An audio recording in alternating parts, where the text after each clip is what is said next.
ঘটেছে তো সকালে ঝাড় দিতে উঠছি, উঠেই ঝাড় দিতে দিতেই দেখি কুকুরটা এসে কামড়িয়ে দিল। তখন বুঝতে পারলাম যে আমাকে কুকুর কামড়ালো, তার আগে আমি তো বুঝতে পারিনি যে ও কামড় দিবে। এই তো শুধু আপনাকে?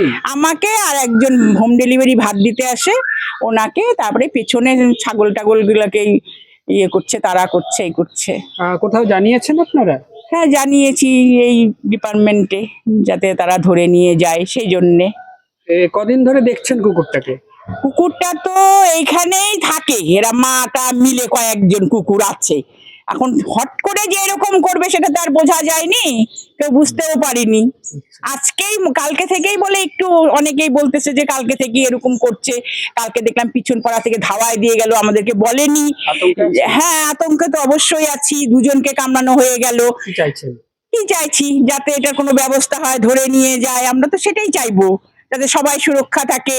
আর এইভাবে তো কত সকাল থেকে তো আমি এটাই করছি, এই কামড়াবে বের হয়েও না, এই করো না, যেটা মানুষের করা দরকার সেটাই করছি আমি। না অ্যাকচুয়ালি আমি তো আমি দেখি না অতটা জিনিস। আমি সকালবেলা কাকিমাকে আমাকে জানালো যে বাইরে বেরোলে দেখে শুনে বেরোস, কুকুরটা পাগল হয়ে গেছে, আমাকে কামড়েছে, এটুকুই আমি জানি। কজনকে কামড়েছে শুনেছো? আমি তো শুনেছি 2-3 জন কামড়েছে। আচ্ছা, আতঙ্কে আছো?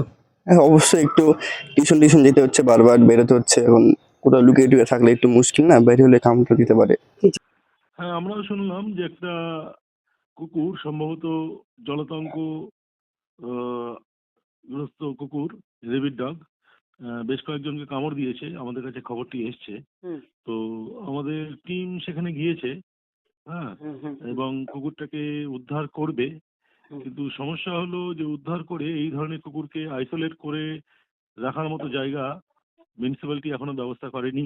এর আগে আমরা অনেকবার বলেছি, এর আগেও বিভিন্ন পাড়ায় এরকম রেবিড ডগ আমরা কন্ট্রোল করেছি, আমরা নিজেদের কাছে রেখেছি।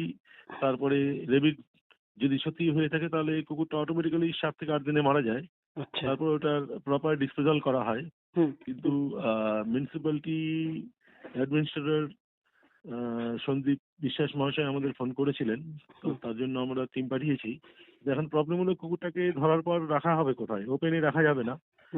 মিউনিসিপ্যালিটি যদি আমাদের জায়গা দেয় তাহলে আমরা সেখানে রেখে দিব, তা না হলে তো আমাদের এখানে সেরকম কোনো ব্যবস্থা নেই।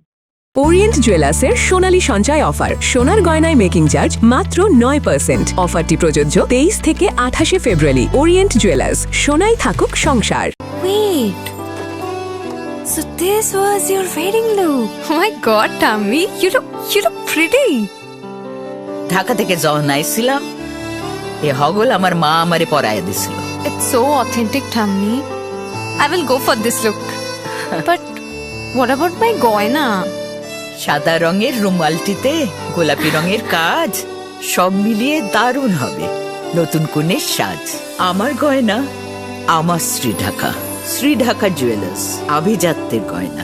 আপনার জীবনের সমস্ত প্রতিকূল পরিস্থিতির অবসান ঘটাতে আজই আসুন স্বর্গীয় জ্যোতিষ গবেষক ও তন্ত্র সাধক অলোক কর্মকারের সুযোগ্য পুত্র ও একমাত্র শিষ্য সঞ্জয়ের কাছে, যিনি আসাম বঙ্গীয় জ্যোতিষ ও তন্ত্র সোসাইটি দ্বারা জ্যোতিষ রত্ন উপাধিতে সম্মানিত। তাই আজই আসুন বংশানুক্রমিক ও সুদক্ষ জ্যোতিষ প্রতিষ্ঠানে। ছোট ছোট অনুভূতি, স্মৃতিগুলো থেকে যায় সব সময় আদরে। কুকু কুকু, কিরে হলো? আসছি। লকডাউন সময় তো হয়ে এলো। কিছু স্মৃতির ভাজেই তোলা থাকে শুভারম্ভে প্রাপ্তি।